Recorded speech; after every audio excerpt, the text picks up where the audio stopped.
Hello everyone, Bibber22 here, and welcome to another episode of Opinionation. Today I want to talk about the new Disney's Epic Mickey Rebrushed that's coming out in September. Epic Mickey was one of my favorite Wii games for, a good while. I never truly beat the game. That's how you know that it's so good, but so bad. Because I never made it to the very end, because I always would get stuck. Somebody called me a child at the time, so I just wasn't as good. Epic Mickey was one of the greatest games on the Wii. But yeah, he's back. It's just obviously a remake of the original. Warren Spector's coming back to help out. I think THQ's taken over. Same people that did the SpongeBob Rehydrated remake. But yeah, they're just bringing the game back for newer audiences. They're gonna not just keep it on Nintendo consoles. It's going to be on PlayStation, Xbox, PC, all that junk, and I'm pretty darn excited. Honestly, when I originally saw the release of the original trailer, I got a little too excited, honestly, because I freaking love this game. It's not perfect, but the bones are there. The freaking environment in the world itself is the main reason why it's so freaking interesting to look at. The world is just insane. The story is going to be the same. You're Mickey. You be a clumsy idiot and basically destroy this world that was made for forgotten cartoon characters. You become famous. You become Mickey. You get sucked into this world that you basically helped destroy, called Wasteland, which Wasteland is Disneyland. That's what it is. It's Disneyland and Disney World kind of combined.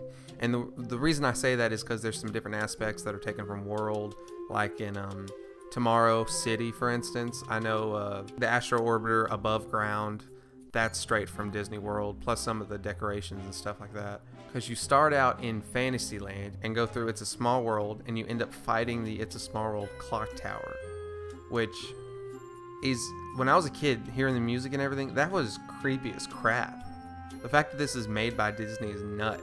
Then you end up going to Mean Street, which is your hub world, and there's just so many aspects of this game that are just brilliant, because to travel to different worlds, you use screens and you go through and play through some of Mickey's old shorts, and that's, again, like a extremely interesting gameplay mechanic. Each one is different. That's basically where you get to do a 2D mission, but you get to go through like Steamboat Willie. It really is just, the world is just that good. So the fact that they're bringing it back and putting it in HD is extremely exciting, because they could make this game look really good. On the Wii, it looked already pretty darn good, but obviously it could have looked a lot better. But moving on from just the world and the story, obviously the gameplay is a big aspect of Epic Mickey, and a big reason why I think it is being remade for newer audiences is because on the Wii you had to use the motion controls to control the brush. The one big aspect of Epic Mickey that was so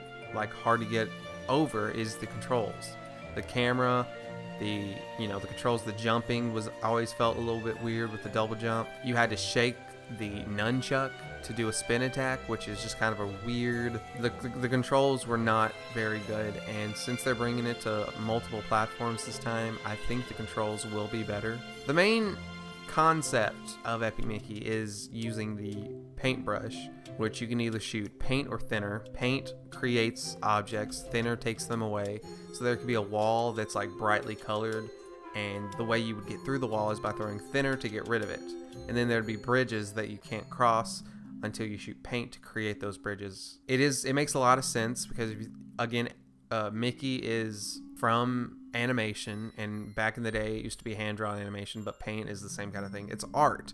This whole game is just a big love letter to art. That is a extremely useful and creative. They show, and I think some clips, one of the things you could use it for is gears, and actually using to create gears to try to make everything timed right. There's puzzles. The combat isn't too great. You could either shoot thinner to basically delete the enemies, or you could shoot paint to make them be your be a sidekick, fight for you for a minute, which we're gonna get into the whole morality system here in a minute. The combat with the paintbrush is not the best, but it works. The one big issue that a lot of people had was the gameplay, but for me, the biggest issue was the morality system, because that broke a lot of stuff. Sometimes it's cute.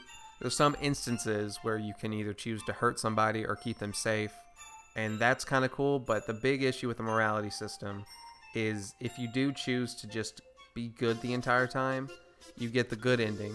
If you choose to be bad the entire time and shoot paint thinner everywhere and kill everybody, you get the bad ending. But this basically makes it where you cannot revisit past locations.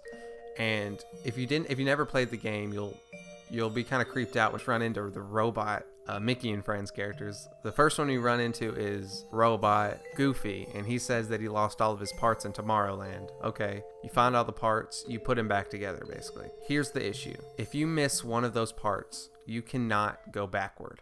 So you can never fix Goofy if you missed it and went to the next world. Because of the morality system. I'm not 100% sure, but because of the morality system, they kind of keep you from going backwards so you don't alter what you've already done, basically. When I say this out loud, it doesn't make any sense, but I think that's what they went ahead and did. So there's 3 different robot characters, and you can never fix them if you miss a piece. The only way you could do it is by going back through the game from the very beginning. It takes a while to get to those sections. I mean, the entire first section in Fantasyland probably would take you like an hour and a half to get through. I wanted to touch on the music because there's one aspect of the music that I think a lot of people didn't notice when they first played it. But if you were to shoot paint everywhere and fix every single thing in the world, the music becomes more upbeat and happy. But if you were to shoot thinner everywhere and destroy everything in the world, all of a sudden the music gets like really dark. I always thought that was a really cool function, because I went around trying to fix everything and I'm like, oh, the music's getting like more happy and upbeat. Talking about the new game, obviously costumes is going to be great. I'm super excited about the costumes. But yeah, I'm really excited for this game. It looks really freaking good. It comes out in September. I want to get the deluxe edition, but I haven't been able to pre-order it or anything. I think it's either sold out or a bunch of bots sold it out. I'm not too sure yet, because I think it was literally less than 3 hours. They sold out of all 5,000 of them. And I gotta be real with you, I don't think there's that many people that were just sitting on the website waiting for Epic Mickey to go, Epic Mickey Rebrushed to have a deluxe edition. That seems a little ridiculous. I hope you did enjoy this video. Make sure to check out the playlist of other opinionation videos, and I'll see you in the next one. Bye.